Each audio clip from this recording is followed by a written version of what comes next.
Mark. Hey Pieter. Ik moet een beetje Engels klinken. That sound a bit Oh, English. okay. Hey Mark. Hey Pieter. And hey Thomas. Hey, Peter. Sounds good, Thomas. Yeah, Our yeah, guest in that was today's good. podcast. Welcome, Thomas Boivin. Thank you. I think that's the way you pronounce it in English. Yeah, very well French. pronounced. Yeah. uh, Very nice to have you as a guest on our podcast. And we have a lot of questions for you. Also about the patch you're wearing, of course, the Pure Poker patch. We're going to talk about that and how you came into poker. But Mark and I were briefly discussing the podcast, and we were actually wondering where you're living at the moment. Where are you located right now? That's a good question because the answer changes quite often. But it's Costa Rica right now. Oh, Ah, Costa okay. Rica, nice. Yeah, just moved actually before the series in September, so late August. And that's gonna be a base because of course we travel a lot. So yeah, it's a nice base, lots of nature. Like we like it here. Yeah, Yeah. I believe you've been in Malta before and in Canada. So yeah, briefly lived in Malta just after my university studies for like maybe a year and a half or something, and then Belgium, and then London, UK, then Montreal, Canada, and now here. So, and I mean, I can understand the time zone thing, but Yeah. what's the main drive for you to keep relocating? The time zone was the biggest of all, right? It was life changing going from London to Montreal. And then, so for right now, I really don't want to move into any other time zone. Now, why we moved from Canada, it's a little bit like we were like, okay, Canada is nice, but then do we have any reason to stay here? Like, we don't have family here. We don't even have so many friends here. So we were like, okay, maybe we try something else. And we love Costa Rica. We came here twice, about a month to discover the country, and we really liked everything about it. It's still close to the US. It's like 3 hour flight from Florida. And so it felt like, okay, we can stay there like, 5 months a year or something and then travel. It seems like a good idea right now. Yeah. Who's we when you talk about we? It's my wife and I. Ah, nice. Yeah. Just to introduce you briefly for the viewers who are just checking into our different social media channels where the stream is now being broadcasted. You are number 2 on the Belgian all-time money list of the Hand 'em Up. We're going to talk about that as well, of course, because there's a number 1 still a bit further up, but I think maybe you're chasing him for a bit. And of course you've had a lot of online success as well. So and now you're playing the highest stakes available, basically. So very curious about your journey. Speaking of which, your poker journey started quite small, as Mark and I noticed before the podcast, but I also read it in your bio. Can you talk a bit about the start of your poker life? How did you discover it, and what were the first games? Yeah, so we actually discovered it playing like the dice, the poker with the dice, like Oh where you yeah. can lie with It's friends. called Yeah, bluff poker in Flemish. yeah. It's very So popular in some parts of yeah, Belgium. I know. Yeah. yeah. And we started like that, and then we were having fun playing for like pencils or whatever, with friends. And then one day, I remember my best friend comes to me and is like, "Hey, I discovered a way to play poker for free online, but it's with cards." And I remember I told him, "Yeah, that sounds like it sucks. Like I don't think it can be better than what we are doing right now." So we That's started for awesome. free. Obviously, got very passionate about it. Started to buy some books at the time. Started to read the books and study the game. Joined a local club and playing like I actually won my very first ever tournament. It was like €50, something freeze out or whatever in a local club. I won it. I was so bad that at one point I won ace king suited versus aces pre-flop, and everybody was like, "Whoa!" And I was like, "What? Like it's ace king suited? Like it's probably like a flip or something, Like I don't know." Yeah. So yeah, had no idea what I was doing, and then that's how it started. Yeah. Yeah. Nice. Yeah, Mark saw one of your earlier Hand 'em Up caches was in a €40 super sit and go in Namur. Oh, wow, Long yeah. time ago in 2012. Might be even one of those self-deal tournaments. I can imagine. Might be, yes. It might very well be. But you played a lot of sit and goes in the start of your career, right? Yes, yes. So after basically getting into university, I didn't have so much flexibility. Like also, I was 18 and playing poker in Belgium is like 21. So Hmm. um, I sometimes went to France because I was studying in Mons, so it was pretty close. But most of the time, I was just playing online, and I discovered sit and goes, which is like the thrill of the tournament because you can win it. There's ICM and everything. But Which we it didn't lasts for know like of back 40 then, minutes. but Yeah, of course, exactly. Yeah. But then it lasts a short time. And so if you want to play 1 hour or 2 hour or 3 hours, you can design your session. And so I really started to play sit and goes like that. Um, 18 men most. Yeah, I started with 18 people sit and goes. And really got into studying the game at that moment. Like I hired a coach. He showed me some softwares that we can use. And I was like, Wow. wow, like there's so much to learn. And it was all about pre-flop. There was no post-flop whatsoever. No. Yeah, that's really how I started. And I really played sit and goes for 5 years during university. hmm And 18 men, then it was 6 max turbos, and then 6 max hypers, always on stars. Yeah, but it's kind of surprising that you already so early adopted and got yourself a coach, because nowadays it's quite normal. But back then there weren't too many poker coaches, I imagine. I think there was actually, but yeah, it was for sure. The first time I had a coach was like eyes opening in the way that, I mean, I'm doing everything wrong Yeah. and there's so much I can improve. Like maybe a little bit like daunting in the beginning, but very fast you're like, wow, I'm already winning, even if it's like a little bit, and still I do everything wrong. Like how far can we go? Like, so it really That's a good kind of perspective. enabled the growth mindset that I'm excited to see a mistake because it just means that next game I'm gonna be even better. Nice. yeah. Yeah. It always takes a bit of time to implement new strategies in your game, is my experience. You have obviously way more experience than I do. Is that do you experience the same or? 100%. Yeah, Mhm. 100%. Both as a player, but also as a coach, I can really see sometimes that we see something new, something very deep, very very important, and then the first few implementations of those concepts, they're like they probably play a little bit worse than even before the coaching, right? There's like a curve where you do more mistakes, but then eventually you come out stronger and you just understand the game deeper, and I have that for sure. Like I see a new concept, wow, I'm excited, I study it, and then next time I apply it, I mess it up completely, I do new mistakes, right? Then I fine tune, and then after like 3 weeks, then I'm better. I think that's good to hear for the recreational players or like myself, that even the elite players go through the same process of discovering something new, trying it, and then Yeah, the first few times it doesn't work just yet. yeah, for sure. I think it's Uh, natural. Yeah. is that something you've had in your career as well, Mark?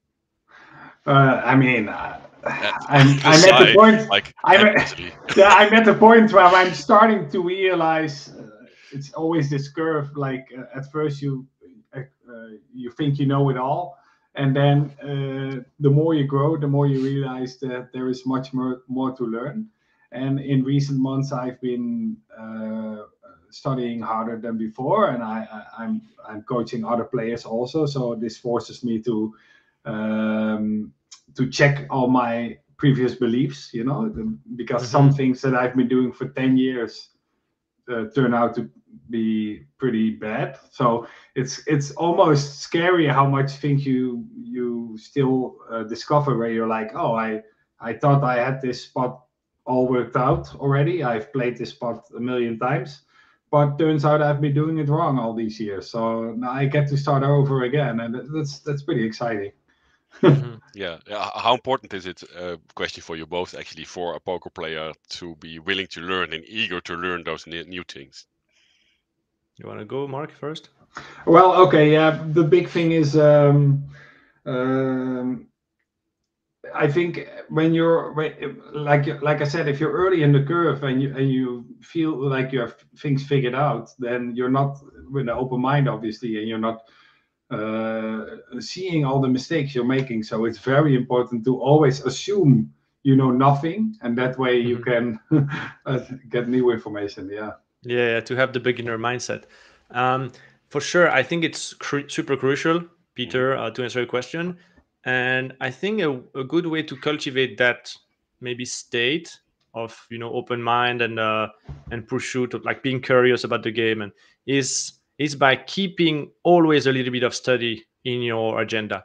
Even if you're super full, of course not if you're taking holidays, but like even if you're playing, I don't know, the World Series for 7 weeks, like those times where you think, okay, I don't have time to study, just do like 15 minutes in the morning. Everybody has that time, right? And just do one hand and just explore something. And for me, at least, that works really well, where I still discover new things and I'm like, wow, okay, I'm still learning and I understand deeper the game. Whereas if I take a break completely from studying, I fall into that trap of I feel like I'm at the top of my form, and it might be true, but I'm like, I don't know what I should study. I don't know how I could improve, and then if you don't start to study again, you're in that trap, and you're just gonna play for a year maybe, and you're not gonna study, and you're really not gonna evolve. And like I think that's super important in poker to keep progressing, because populations, are progressing. There's new things coming up every month. Like everybody's learning, and so if you're stagnant, I think it can be very costly. Yeah, but let me ask you this because I feel like there's two type of players. One is the type that really is excited about solving the puzzle, and he's always focused on the theory and really, really genuinely excited about the theory.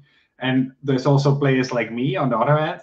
I just really enjoy playing. I love playing, and for me, doing the study part, most of my career has felt like something that I just have to do because it's part of my job. But I'm not as excited as some of you guys are. How do you motivate people like me to get into studying more? So for sure, I think you have to find what works for you. I don't think it's like maybe for 2 weeks boot camp you can force yourself 8 hours per day. Why not? But I would say for the long run, you want to find what works for you. And again, if it's hand history review, 15 minutes in the morning, if it's hiring a coach, maybe I know that works well for many people, even like for me as well, because you really benefit from dozens of hours, like hundreds of hours on certain topics, and the coach delivers everything in 1 hour. And if your coach doesn't kind of teach you a lot in 1 hour, it's probably that it's not the right fit, right? You should normally come out of the session be like, wow, like seriously, that was like the best, I don't know, $300, $500, $100, doesn't matter, that I spent. So find what works for you, what really makes you want to play more, because actually that's what makes me want to play more, is when I study and I discover new things. And like, bro, even in Triton final tables, I don't see those things. Like I want to go there and apply that, and Yeah, that's true. That's exciting. And I must say, I've been working with a very inspiring coach who also motivates me this much, and where I feel like, oh man, that's exciting. Apparently, I've been doing something really wrong for the past few years. Now let's start doing it better. And yeah, that's true. That's very exciting. But just for me to do my personal study, I sometimes slack a bit, but I've been improving. It's okay. Honestly, I think it's okay. It's quite natural. Happens, I think, to all of us. Even if some of us seem super motivated all the time, they have those months where they're like, bro, I don't want to study. I just want to play on Sundays. And I think it's okay. Okay. We talked earlier about the feeling we have as a beginning poker player, and it reminds me of the days when I started playing poker, and you discover it and you think you have it all figured out, and you're on top of the mountain, which turns out to be the bottom of the mountain. But the moment you discover the mountain, the walls come There's down. many mountains. Many hills. Yeah, I was gonna say. There's so many mountains. Yeah. Yeah. Does it ever end? Probably I think not soon, but at one point maybe. Yeah, maybe. But I think your theory of just studying every day, even if you're playing like a WSOP schedule, I think it might work two ways. Like one, you still get some study in, and two, it keeps your mind activated to think about the game instead of just playing. 100%. Yes. Yeah, that's maybe more important than the actual studying of the hand. Yeah, exactly. Yeah, you stay open-minded and you stay outside of the box for sure. Yeah. You don't fall into those autopilot, and especially in live poker. Most profiles that you're gonna play against, there's so much room for exploitation. There's so much room for being creative and understanding okay, how can I extract max EV versus that guy now? And if you stay inside of your box and you just repeat automatically some things, you're gonna leave money on the table for sure. Yeah. Is that to hop into that subject? Is that one of the big things it takes to get to a higher level? Using the room there is in a player's style of playing to gain an edge. I would say yes. Yeah. I am a big believer that there's exploits available on at any tournament table in the world, like including Tritons, including just because it's such a hard game. And so there are many ways where you can challenge your fellow humans' bodies. Like it's just really hard. And so yeah, I do think there are exploits all the time, and you make much more money overall if you go with those exploits a lot and sometimes get it wrong and get maybe punished for it, but maybe 80% of the time you win much more than the guy who stays very static.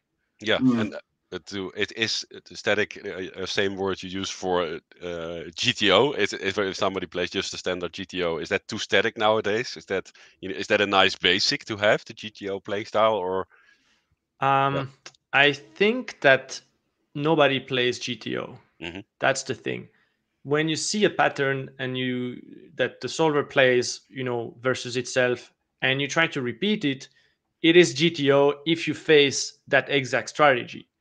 But if you go in the solver and tweak sometimes a tiny little thing, like 2% difference into the other strategy, which might reflect actually the opponent you are playing in real life, the GTO is going to completely adapt and completely attack those leaks, right? So GTO is very dynamic by its nature. Yeah. And I think especially in the early years of the solvers, we thought GTO is like that kind of perfect strategy you can just always apply and print. But no, GTO is extremely dynamic. It should move from extreme to extreme all the time, right? So if you can play that, yeah, you're crushing. But I don't think many people can do that. I'm really happy that I'm really happy that you put it into words so well, because that's the big thing. Like people who are like they're scared to start studying and stuff, and they hear the word GTO and they're like, oh no, that's too nerdy and too static. But the thing is, GTO, there's always a response. There's always a perfect response to a certain strategy, and that's why he's talking about node locking, about adapting the input to get a different output, and that's basically what we as humans should be doing. When we're at the table, we see certain information which leads us to believe the input might be different, and then we have to come up with our own solution based on the GTO baseline, and that's a really complicated thing to do in real life. That's and I think that's where studying helps so much, because you're gonna see the sensitivity of some parameters. So let's say, I see bet and the guy check raises from the big blind. Now, how sensitive is that? If he under check raises by a little bit, or if he over check raises by a little bit, how sensitive is that? If you have never studied, you don't really know, right? And then you do a little bit of study around it and you see, okay, it's pretty sensitive. I can suddenly bet much more, or like you can really adapt quickly, basically. Yeah, but a lot of these solutions nowadays, we have GTO Wizard AI, where you can do some adjustments and you can get a pretty much real-time response. But like a few years ago, for every output, you had to run another sim, which would take you a lot of time. How did you manage to adjust early in these things? Because that's I mean, now it's easier. Yeah, for sure. So I have two elements of answer. The first one is, I agree with you today. Nowadays, it's really fast, and I'm actually so impressed by the new generation. I've coached some guys that have been pro for like a year and a half, and they're crushing high stakes. Like, it's really impressive how fast some people can go. with all those new tools, all those new also, like the mindset has evolved, right? The coach they are having are better than the coach we were having 10 years ago. And so they are going very fast. Regarding the how did I start it, let's say to study a lot and solve those things, I really decided I'm gonna outwork my competition. So Okay. it was like maybe 6 years ago, I think, when I actually went into MTT full time Hmm. ish, 6 or 7, I'm not quite sure. I really was like, okay, there is PioSolver, and then you can run script, and then I'm just gonna do that all the time. And I was really Okay. studying like 30 hours a week, like Wow. for like a year. And I went from really being pretty bad to just outworking and you know getting like working harder than the competition. Yeah. However, I think nowadays you should work smarter, because working harder doesn't necessarily get you to the top nowadays, because there's so many efficient tools and you can waste time, right? So I would say working smarter is better today. So working on the things that really improve your win rates, or that really make you understand how to make money in poker, and not necessarily replicate some stuff that you see. Really understand deeply. Yeah. Yeah, I don't know if it answers the question, but Yeah. I saw also you set up this coaching course where you're handling certain subjects, and I really saw it was really well structured. You really, uh, uh, because you were talking about studying smart and studying efficient, you really took certain parts of the game tree which we often see in game. So you're really focusing on the things that are really going to help your win rate in the end, because yeah. I've seen people make discussions about some 4-bet pots where they Yeah. get check raised on the turn, and it's a very exciting hand. If you play But that it doesn't hand, matter. Yeah. yeah, it doesn't fucking matter. Yeah. You're gonna play that hand once a year, so yeah. Yeah, but I saw in a recent podcast, I heard in a recent podcast, Isaac Hexton, he mentioned something about when solvers first came out, we spent a lot of time studying bet sizing. And according to him, it turns out to be wasted time, because bet sizing is he even said it was irrelevant. Do you agree Mhm. with that? Because that kind of shook me, because I'm still focused on bet sizing. Is that a big Yeah. thing? I think there's some truth, but there's also like we have to take it with a grain of salt, because in some cases bet sizing matter very much. And so, for example, where it would matter is that, let's say you decide to see bet range in position versus big blind. Hmm. The Mhm. sizing you're gonna choose is very important, because Yeah. it's really gonna dictate how much volume you put into the pot on the long run, like how many big blind, how many chips you put into the pot, right? Yeah. What he said is just that, let's say you decide to have a checking range and a big bet. Now the big bet, it doesn't really matter if it's 67%, 90%, 120. It's true versus the solver, it doesn't matter so much, because it's gonna balance, right? If you use 125, it's gonna bet less often than if you use 75. But that's the solver thing. So in that case, it doesn't matter so much. If you see bet range the wrong size, you are really leaving a lot of money on the table, or potentially just opening yourself to big exploits. So in some cases, I think it matters a lot. And then in some other cases, in theory, it doesn't matter. But then in practice, I think you should have sizings that you work a lot with. So for example, if you like to overbet, just try to use the 125 as Yeah. much as you can. And so you get a lot of reps in, right? You can use Mm. it in that spot, in that spot, in that spot. And then Yeah. eventually you're the master of c betting 125. But that's great, because you put people in spots where they're not used to. Yeah. Yeah. Yeah, and also maybe I was thinking about it. Maybe he means it's more important that you take the correct line instead of focusing on your sizing. Um, Yeah, there's definitely many more important things than the bet size itself. Like what quality do you, for example, want for your bluffs? What is the value threshold? Which boards do you bet for protection? Which boards you don't? Which boards you bet polar? Which bet you bet linear? Like there's concepts that are much more important than that. Yeah. Yeah. Maybe a nice moment to talk about pure poker, since we're going into the theory of poker and strategy.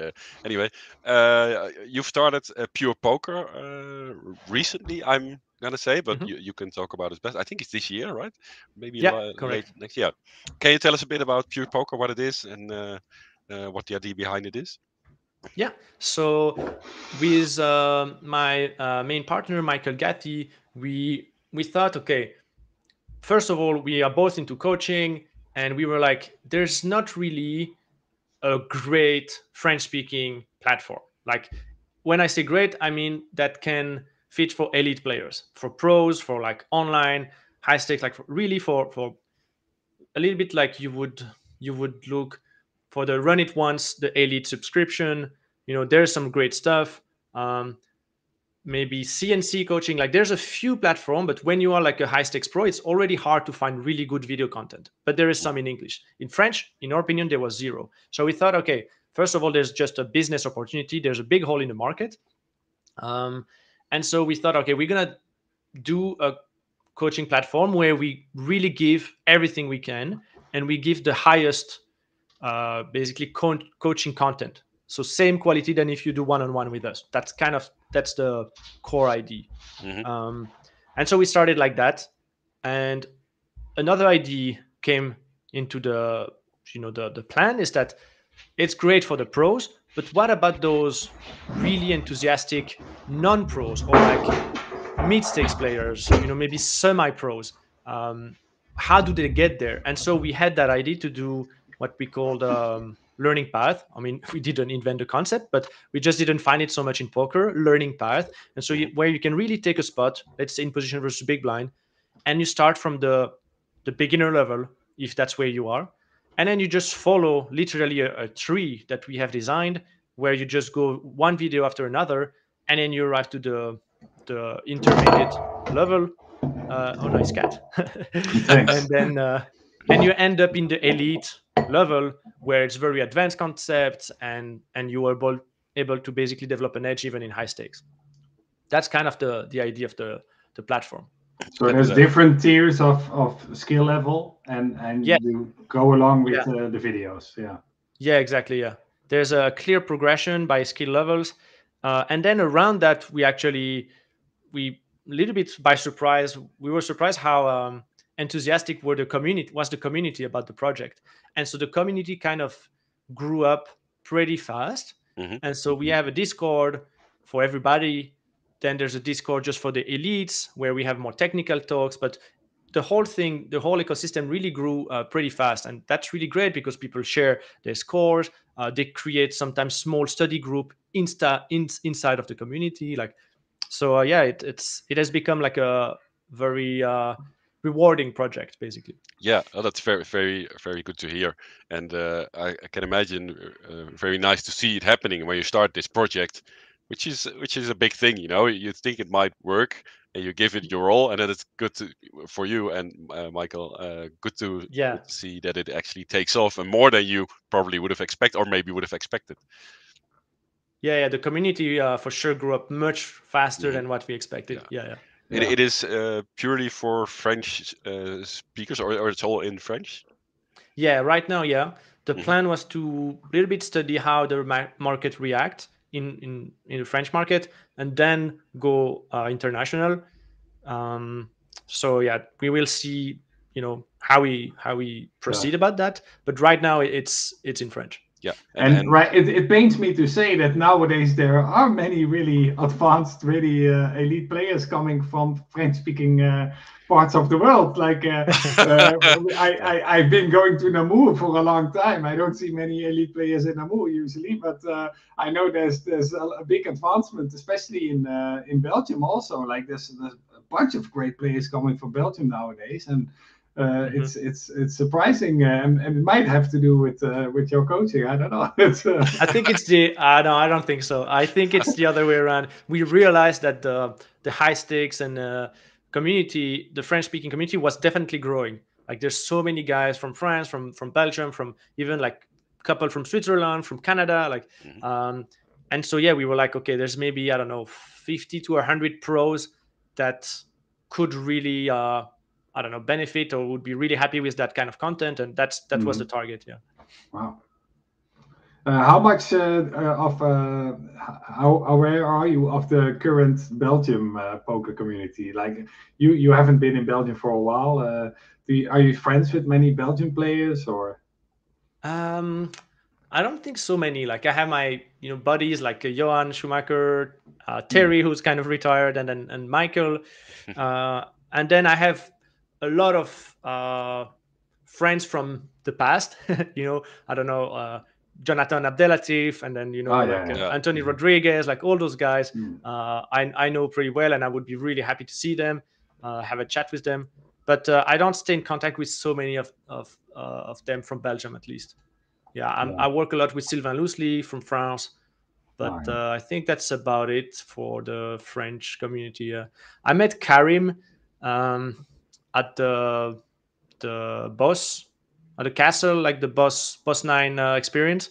Oh yeah, Karim, what is his last name? I don't think I'm gonna pronounce it correctly. I might not either. Okay. He's a very good player from Belgium, like probably top 5 already, I would say. Wow. Rising star. Yeah, that's about it. Yeah, and OTB Red Baron was from Belgium also. That's true. Or is from Belgium. Yeah. That's interesting. We always we used to have a Belgian website also, PokerCity.be, and we're still in touch with the Belgian community. But it's hard to really get the French speaking part involved, because there's really a separation there, I feel like. How do you experience this? Yeah, it's true that when we are abroad, by the way, I forgot to mention Davide. Davide is an old friend, also a really good friend of mine. So I feel like when we are abroad, so let's say we are in Vegas, it's easier to a little bit connect. At least if you see each other and you recognize, there's going to be, hello, hey, how are you? Maybe we get dinner or something. But outside of that, I feel like everybody have their clan, like the tight crew that they work with.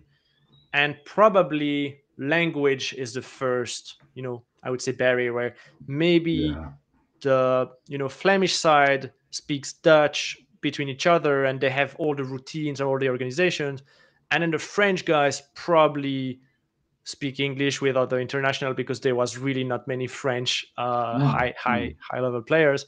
Now it's changing. So now I would guess that there is some French study group, high level, right? Especially there's a bunch of guys living in London, like all those guys. I think they study together, probably in French. Yeah, that's true. Yeah. To take the conversation a bit back into time, we talked a bit about the start with the sit and goes of your career, and then you transitioned to MTTs about 7 years ago.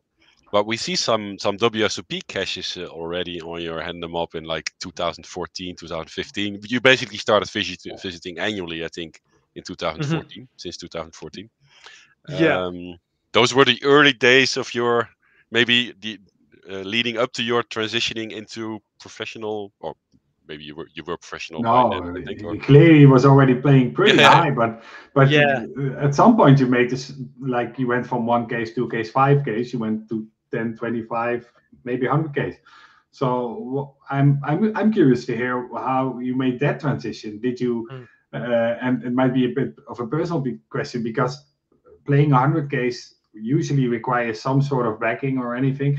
Or did you make the grow naturally, or did you meet people who were like, I'll give you a chance, or what happened there? So first, but to Peter's question, I was basically professional, but I was not MTT professional. I was playing sit and goes like throughout the year, and then I would do a couple of EPTs and then the World Series, right? And I was not so good, I think, because I just in MTT I didn't understand all the concepts, and so that gave me the taste to MTT still look very fun and very soft, especially in live. And so at one point I transitioned to full MTT.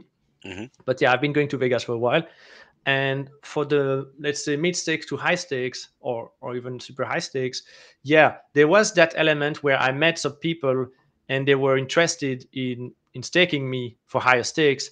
I was interested in playing higher stakes, but I didn't want to take a shot with my whole bankroll. Like, like you work so hard for many years and then you don't want to. So it was a good, deal, like it really is in a staking. And that's how I started to play higher stakes, actually, really, especially let's say 25Ks and higher. I really started when I met those guys. So we had a deal, and it started really well.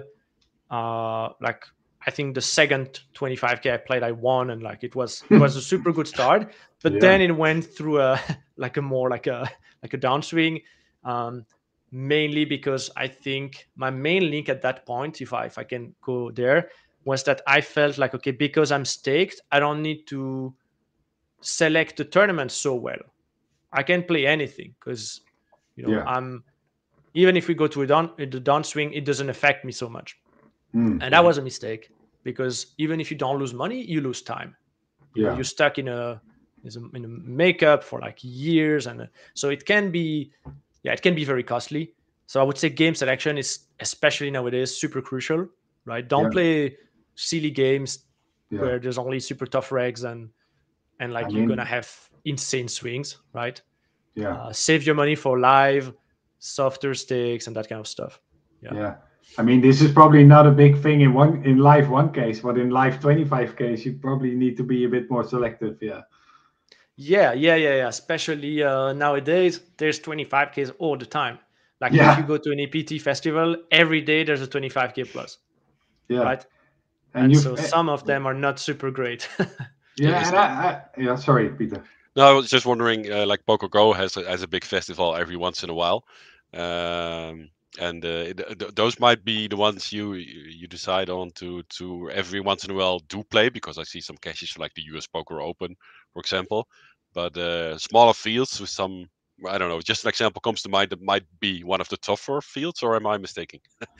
I would say for me, it's about the line. Like, I think these are good festivals still, pretty, like I would be happy to play them, but I don't think they are worth traveling so much for me, right? So if I'm there, I will play them, but traveling just for those, it's probably not worth it. So that's really about the line. And then I was talking about those 1 day 25Ks, like, I don't know, during EPTs.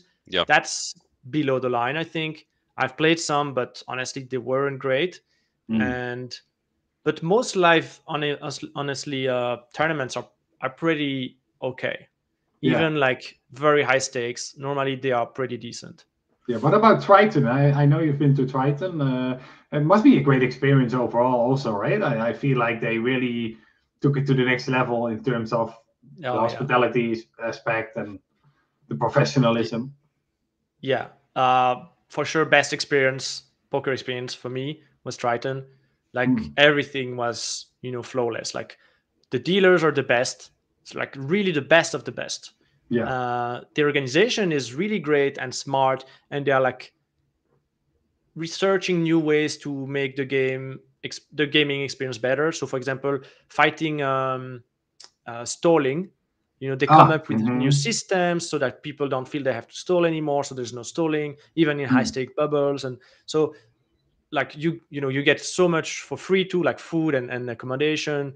Like honestly, it was really great, and I'm actually gonna go now to Monte Carlo. Because I was actually debating should I go or not, but I'm like, why do I do this? Like, is it just to grind and just for the money? Probably not, because there's probably better ways to make money, and I want to be happy at the end of the the journey. If I look back, I want to see, okay, I did something that I really enjoyed, and so I was like, I have to go, even if it's to sell a lot of action, but I have to go to learn and to grow and to play with the best, basically. Nice. You mentioned that they are combating stalling at the Triton. Could you elaborate on that? What are they doing?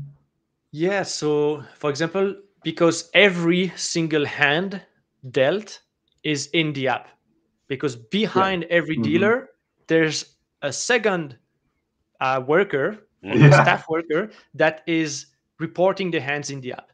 So first of all, it's insane. So every single hand played at Triton is reported, at even if there's like 20 tables. So that's pretty great. And so what they are able to do is also count how many hands every table plays.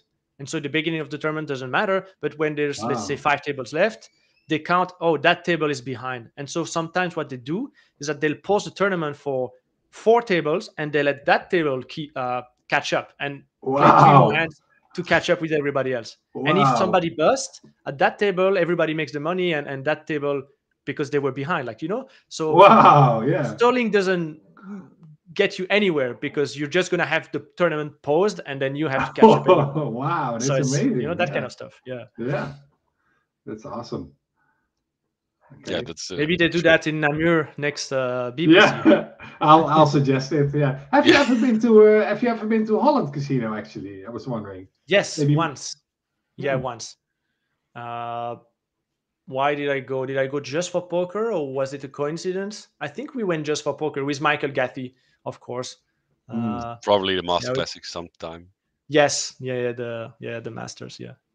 Yeah, I mean the Master Classics. It's a tournament we really value deeply, because it's, for us, it's a special tournament. It's been around a long time, and I'm always trying to get well-known players to attend and to experience the hospitality and the environment we have at the Master Classics. So I would strongly suggest you come by sometime. Yeah. We have it When coming is up it? next month. So next month already. So Yeah, no, I'm not gonna be around. This year there's a 6K high roller and a 3K main, of course. So Wow, that's uh, pretty good already. If I yeah, would be yeah. in Belgium, honestly, I would come to play. Yeah. Oh, that's good to hear. There's quite a nice list of famous Belgian players who have made it to big final tables. In the main event, top of my head, Bart Liebart made the final table, the main event. Long time ago, Kevin van der Smissen did. Yeah. We can't forget Guy Goossens in this list, I think. And his Yeah, friend. yeah. You need to help me, Lars, with a friend of Guy who made the final table as well. Same time? Ivo. Ivo, what's his name again? I don't know. Yeah. His buddy. It was a nice story. Like he staked his friend Ivo for a one-hand satellite. So then Ivo won the one-hand satellite, Hermans, got into the main. it's Hermans, yeah. Yeah, and then they made the final table together. So Guy had 100% of himself, 50% of his body. It's like a pretty good spot. That is a good spot. Yeah. But in general, not a lot of Belgian players come to the MCOP. No, because the offer in Belgium with Namur is so good. Every month with a big festival. But yeah, the Triton, man, I would love to just play one event once. There was this one time they had the series in Madrid, I believe, and they had like a few 10Ks and a 15K. That was like semi-affordable. I should have taken my shot back then, because for us it's also with the taxes and stuff, it's complicated. But if it's within the European Union, then I might drop by one day just to experience the Triton factor. Yeah, the only thing is that the structures are a little bit fast. So when you get to the money and the final table, it's really pretty shallow. So that's like, I think it pleases a lot of recreational player who play Triton, because they don't necessarily want to play 4 days event all the time. Right? Yeah, they're happy if it's like straight to the point, like you make it or you don't. Yeah, I know that's always the argument, but I was wondering if you think that's really the case. I'm not sure. I mean, I can imagine even recreationals want some more playability. I don't know. Yeah. It really, I think they had. That's why there's the main event. There is a 3-day event. They have an invitational event that is 3-day, and then the other events are like 2 days. Yeah. So it's still 2 days, but it's, I think it's 40 minutes or 40 to 55 minutes. They are very flexible with the levels. Once again, outside of the box, right? They have an event that's going to be 35 minutes, and then 140, 145, 150. So you get to every shade of Nice. What I experience every live stream I watch, or not everyone, but a lot of live streams from the Triton events, they all have those super interesting, relatively short-stacked ICM spots. A lot of interesting moments on that aspect. It's a long time ago, but does your sit and go experience still help you in those? Well, because sit and goes in general are short stack when you get to like bubble and stuff. Like, do you still benefit from those days because you play them endlessly? I think so. Yeah, I have I've played, if we count, bubbles from sit and goes, I probably played, 20,000 bubbles and maybe 10,000 final tables, right? So Yeah. for sure, I feel that it helps me in the strategy, Hmm. because there's poker, there's the sips, there's like the one hand solution, but then there's the strategy aspect where, okay, that tournament it's something that's going to last for another 100 hands, and how do I maneuver, what are the good spots. So yeah, I definitely think it helps me, and I actually feel always very, very good and comfortable in final table. That's where I like to be. You mentioned Davide Kitaye earlier, and I mentioned him in the beginning as well. Since you're second on the Belgian all-time money And list. Kenny is just behind me. Kenny, my Yeah, good well, friend, by the way. just it's all relative, Yeah. but I'll get the numbers. You're in second with $7.2 million in live cashes. Kenny is third with 5.6, and Davide is in front of you in first place with 11.2 million. Yeah.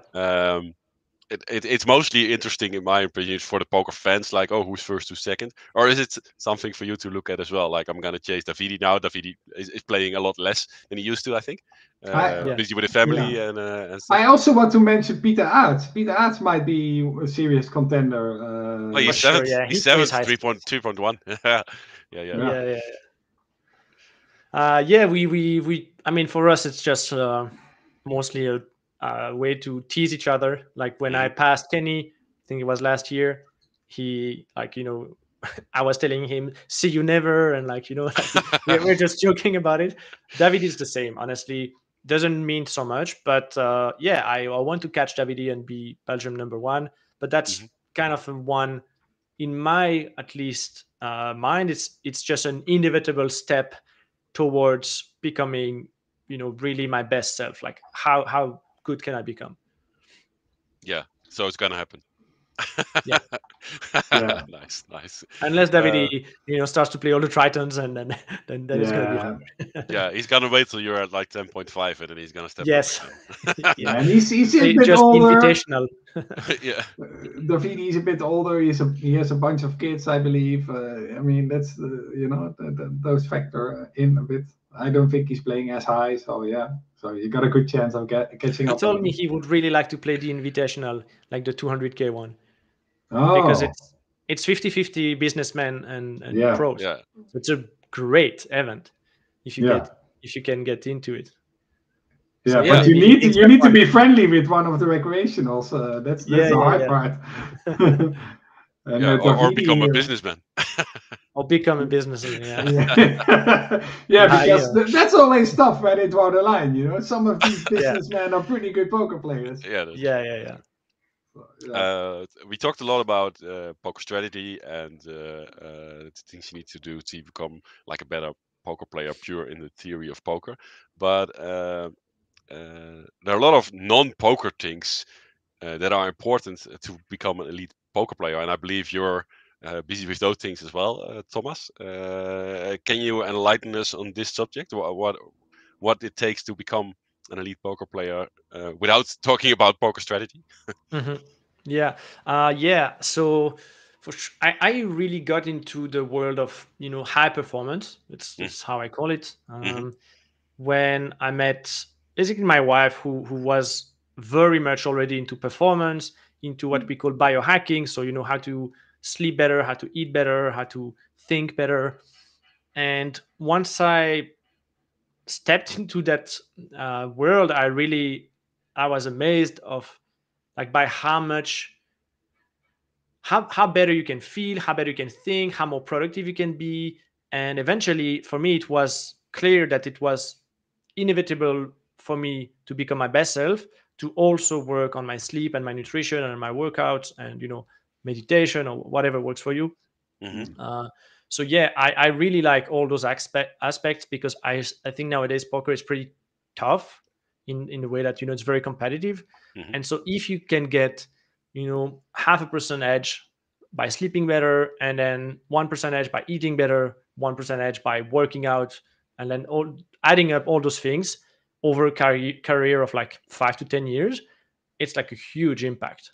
right? Yeah. If it's just one tournament or 1 week, it's probably, it's important, but not that much. But over a career, I think it's a very, very big impact. And you can, I think, see it in most top pros nowadays. They Mhm. are somehow aware of those things, right? Yeah. The Stevie, like those guys, they do what works for them. Yeah, it's no longer a subject people laugh about a bit, or like Yeah, true. Yeah. what's that good for? No, everybody, or not everybody, but a lot of players are working on the non-poker things to Yeah. be to basically keep your mind sharp and perform the best. Yeah. Um, Earlier in the conversation, he mentioned how important it is to play an exploitive style. I imagine, especially live. But that means you will have to pay a lot of attention to how everybody's playing, even if you're not involved in the hand. And we had the pleasure of being on the same table once when you visited us in the one case. I remember I noticed you were, even though it was bottom buy-in for you, you were still very focused on the table. You were paying attention, even more than I was. Even though one case I like my normal buy-ins, but when I think about spectating every hand, that's just too exhausting for me. Live poker is very exhausting, and I really feel like it's too much work to always try to pay attention every hand. I mean, how do you do it? It's basically what I'm asking. How do you do it? Yeah.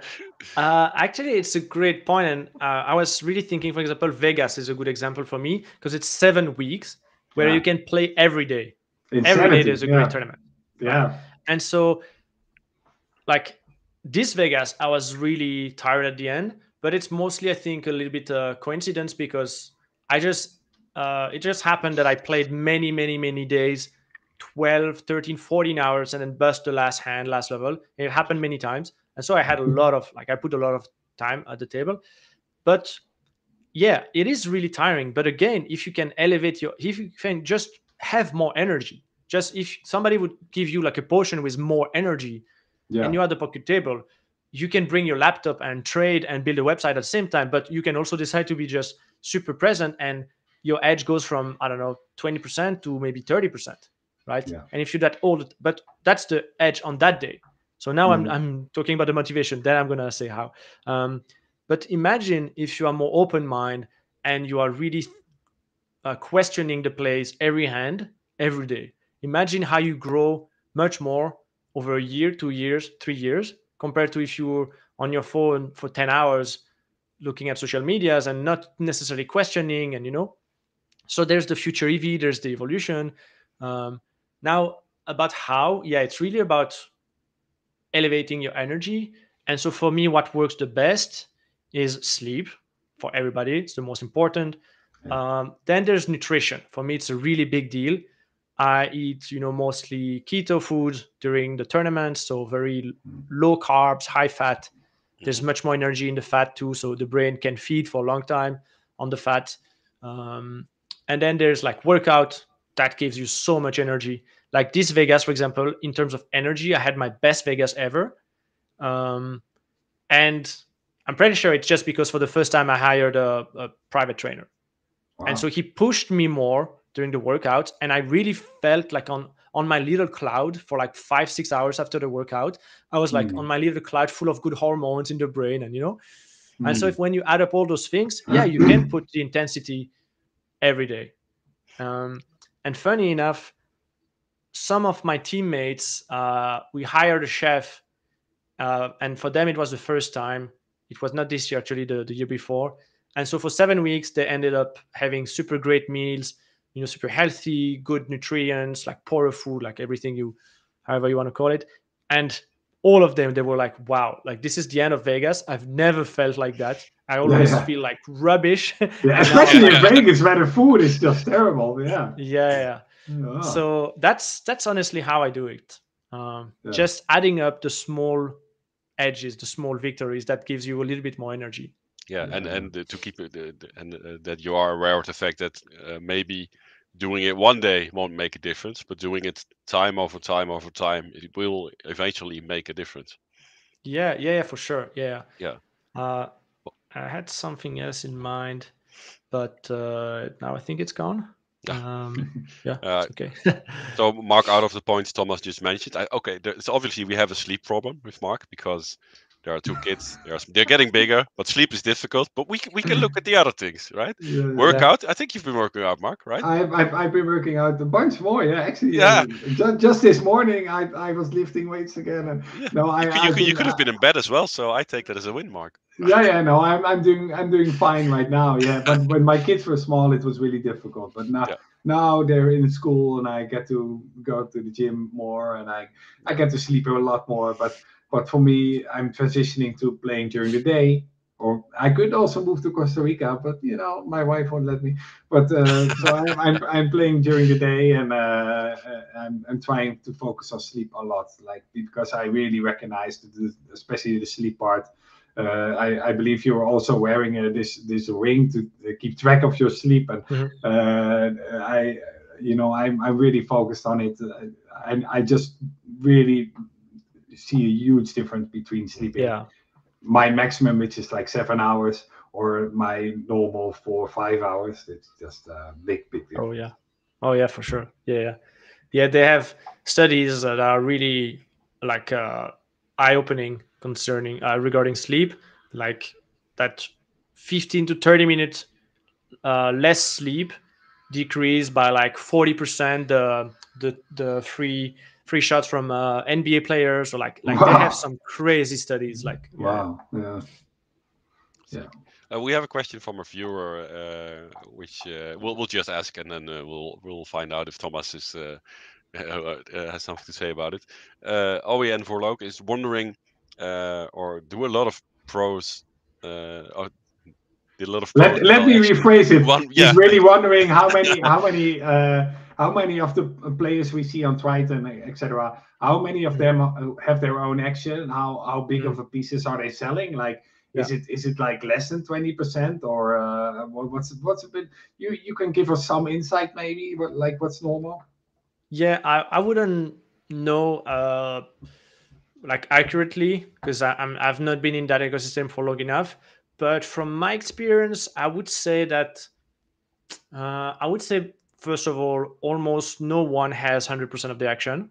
Mhm. I would say there's a very few, the Yeah. big names, usually the stakers, right? Like Ike, Haxton, maybe Ponakov, like those Yeah. guys who are staking so many players. I would assume they have Mm, 100% of the action, yeah. but that's very rare.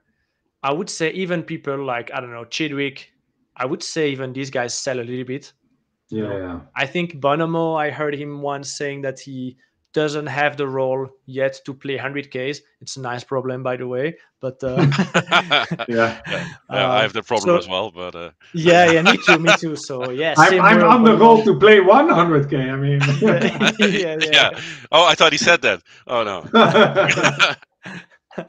So yeah, many people sell, but I think there is, especially I would say over the recent years, there's more players coming from a strong skill background, but that not necessarily have the bankroll, like online guys who are really good and crushing online, and these guys are probably having 10% of themselves, and selling a lot. Yeah. So yeah, you shouldn't think that everybody who's there has 10 million bankroll like that. That's not the No. reality for sure. And that's usually how it starts out. Like they take 10% of the sell, next time maybe 15, and it goes up Yeah, from there.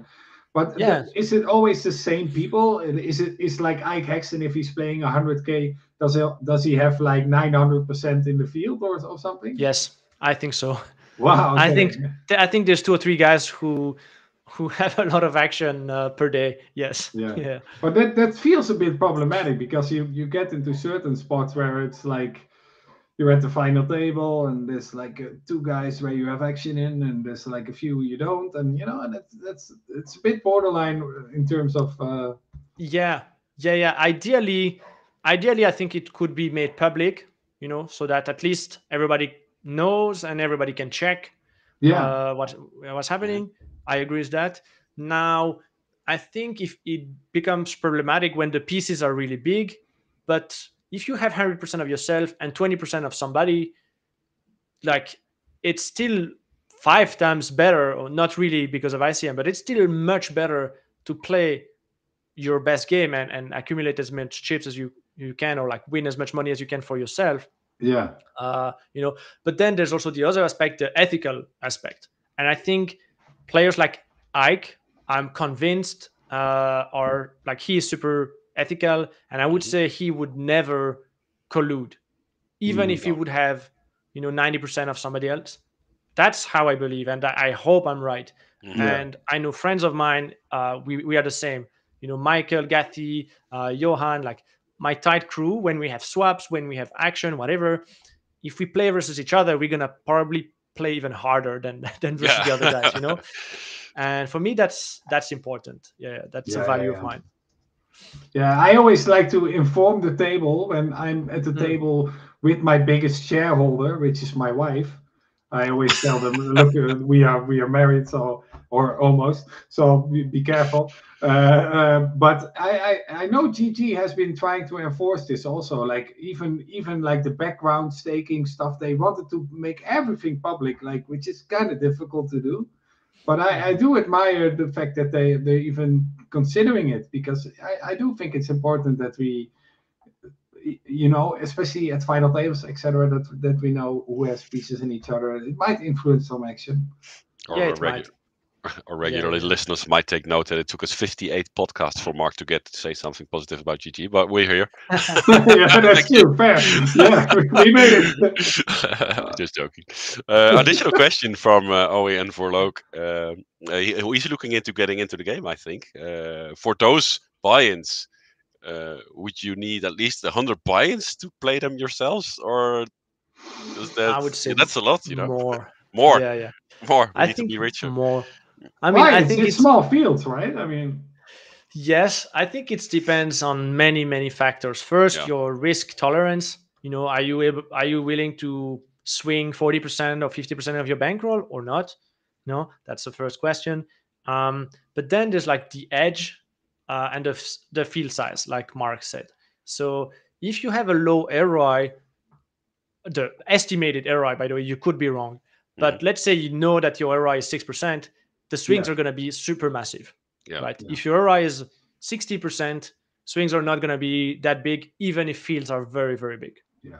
So I would personally, with the games that I play every day online, or if I know I'm going to play, I don't know, 100,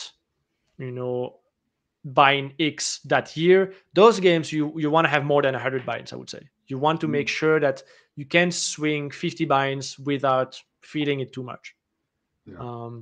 But then I am a shot taker, and if I would have 30K bankroll, I would probably play the 10K main event all for myself, because I believe it's the best tournament in the world. Whether you have 30K or 20K, it doesn't really change much. So So yeah.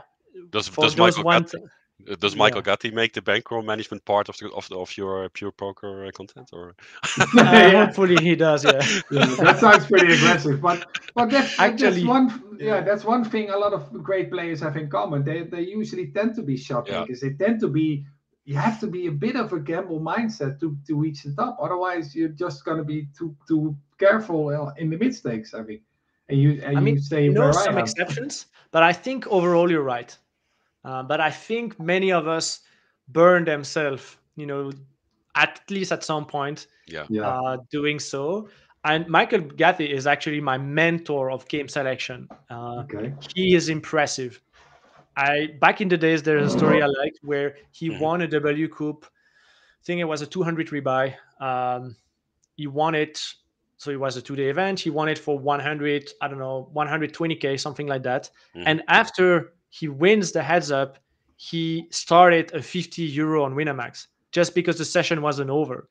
And I was like, how do you do that? How do you start a new tournament where you can win maximum 2.5K? How do you do that? And so he is really like robotic in his mind. He sees EV, he sees variance, and he doesn't really let the emotions of, I really want to play that tournament. That doesn't really occur to him. So he's my mentor for that, Yeah, must have been the 50 euro go fast. That's one of my favorites also. So I understand. Yeah. That's a good one to end the session. I don't mind. Yeah. Okay. But I know another extremely good high stakes player from Austria that is one of the best, I would say, in the world right now, and he probably will become really one of the best if he keeps on the same track. And he is very not risk averse. Like if he loses 5% of his bankroll, he freaks out, and so he plays 500 buy-ins at least. Bankroll management. He sells action. He plays very high stakes, but he sells a lot, and that's just how he likes to manage his professional career. So there's a little bit of everything. Yeah. How did we end up on this part of the conversation? We were talking about non-poker things, and then we escalated it to.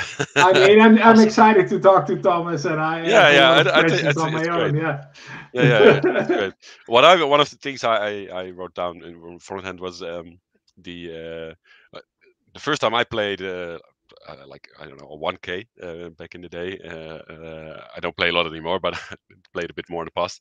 It was exciting. Like it was the biggest buy-in I ever played, and you're kind of excited and nervous.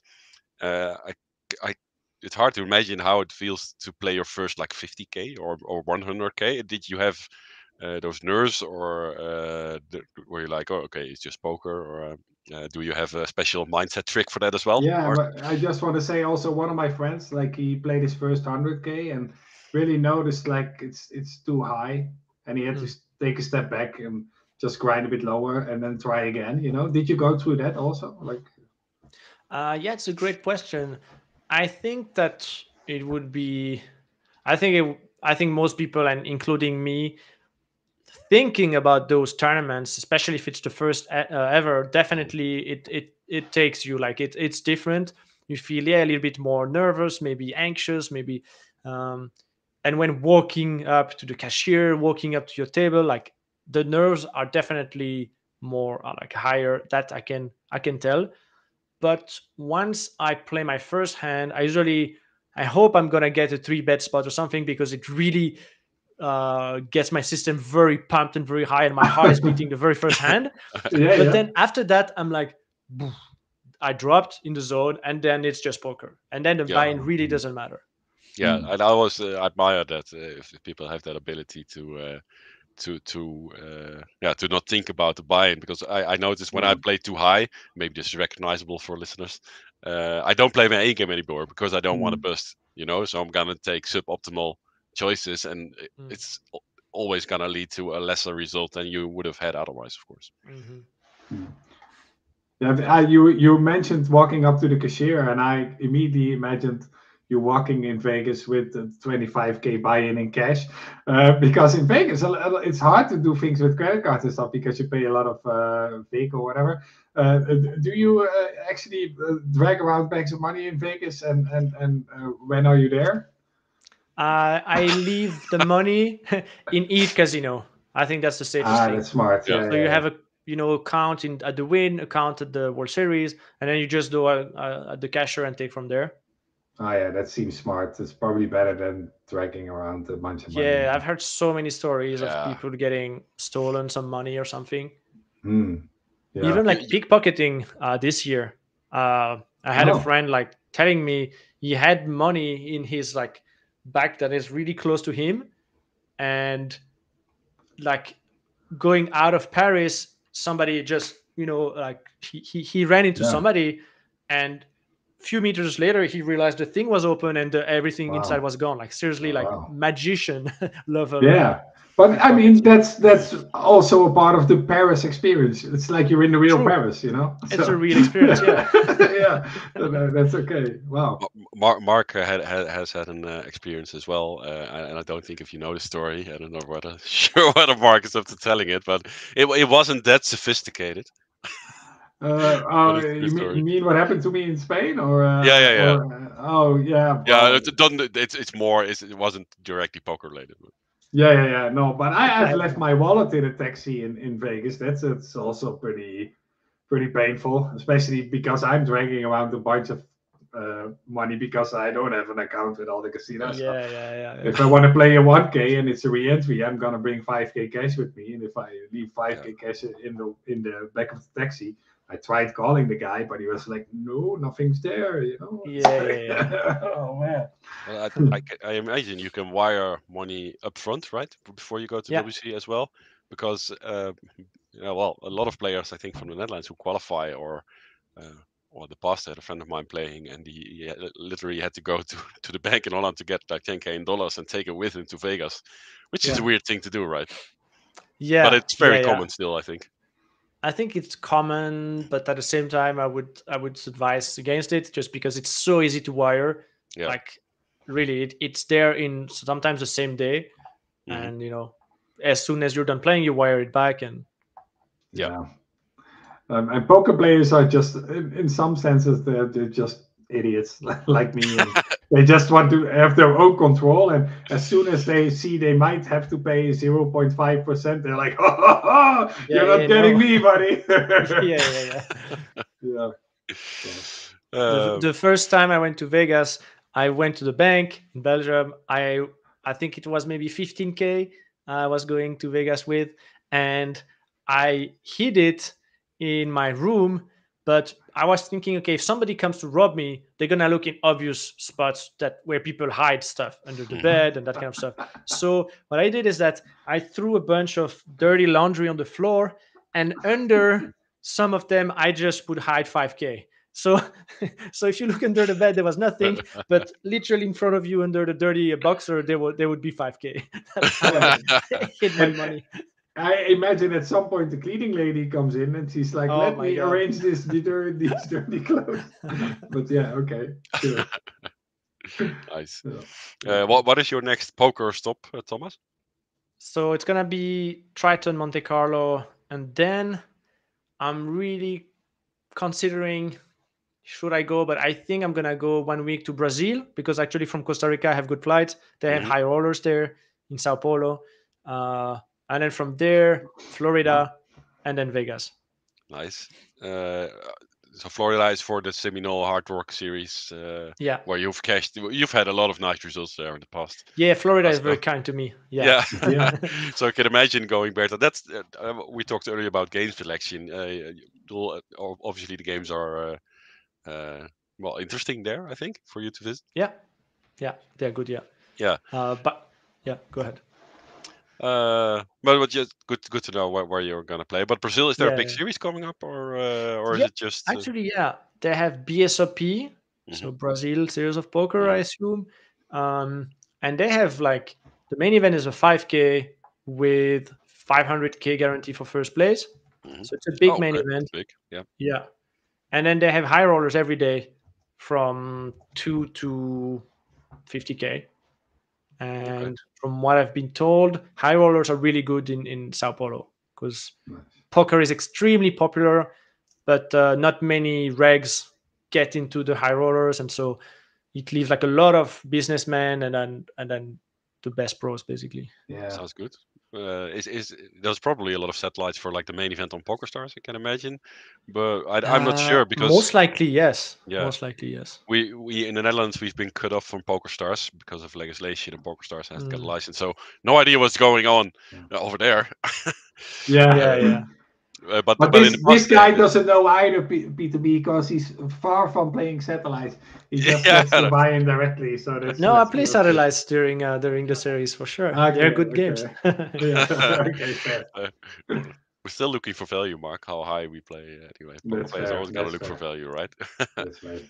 Yeah, I won the package for the Paradise, WSOP Paradise, but I don't think I'm gonna go because you are missing the 10K at the win, the main event, and personally, like I have also, we were talking about game selection, and I've started to listen more my intuition sometimes, like what game do I really want to play, right? It doesn't matter if there's a $50 difference EV, like who cares?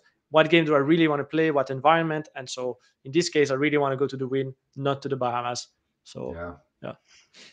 I understand that the win is my favorite poker room in the world, so I cannot argue with that. Yeah. Yeah. Mark, what are your upcoming poker stops? Well, it's quite similar actually. But for me, it's the Breda series of poker instead of Brazil. Yeah, And it wasn't meant as a needle, but no, that's fine. That's fine. I'm pretty excited about playing a nice series in my hometown. And after that, there's a few big ones. Like Master Classics is pretty big. And after that, we're going to Namur to my Belgian friends because they have this series, and they've only been running this series for 2 or 3 years, and it's with a 2K main, a 4K high roller. So it's a pretty big series compared to what they usually offer. So I'm excited about that one, and yeah, so it's going to be a big few weeks for me. it's kind of the new big series in Belgium because it was always the Namur Classics basically, or the Challenge, Belgian Poker Challenge. Yeah, the the BPC, Belgian yeah. Poker Challenge indeed. But since I think last year or the year before, indeed, there's this Circus Poker series, and all the tournament winners during the year, or a lot of them, win tickets for that event as well. Oh so yeah, that's great system. Yeah. yeah. So and it's a big 2K is a big buy-in for a main event. Yeah, might be one of the best 2Ks you can play in Structures Europe. sometimes are so good in Namur for the BPC for sure, but Circus Poker series as well. They have like 75-minute levels on day 2, day 3, Oh, or wow, sometimes yeah. 90 as well. So it's yeah. they're absolutely Yeah. doing great over there. Will you guys go, Pieter, PokerCity? Any live report from Belgium? Yeah, absolutely. We'll be at Circus Poker Series for sure with our Belgian reporter Wesley Nobles. We'll be there probably a few days, and Lars. It's not far for Lars as well. So Nice. yeah, I think I don't know the schedule off the top of my head, but I think we're gonna do a live stream of the final table of the main event with Dutch commentary, because they always have the final table live stream with the French commentary. But we've been doing the Dutch for a few of the big final tables now, and some live reporting of the last couple of days. But just one reporter, not one reporter behind each dealer to put in every hand, unfortunately. Yeah. Like try to. I mean, we are already doing a lot better than the average Belgian live reporter. They do like one update every hour, and like PokerCity does one every 5 minutes, and Triton does every hand. Yeah, okay, sure. there's different hills in live reporting also, I imagine. Yeah. Okay, well, we will be seeing each other, Pieter. Hopefully, Thomas, I get the pleasure of playing with you one day, maybe at Triton. Yeah, likewise. Yeah, for sure. And thank you very much for finding the time to be a guest on our podcast, Thomas. Of course, thanks for having me, guys. I have the feeling we can talk about poker and lifestyle and things for hours, but maybe some other time in the future. For now, thank you very much, and best of luck with tournaments that are coming up, and we'll be keeping an eye out for you, of course. Let's see whether you can pick up a nice title and chase Davide a bit more. Yes, exactly. Nice. Yes, thank you so much, guys. Thanks. Okay. Thanks, Mark, and till the next one. Bye bye.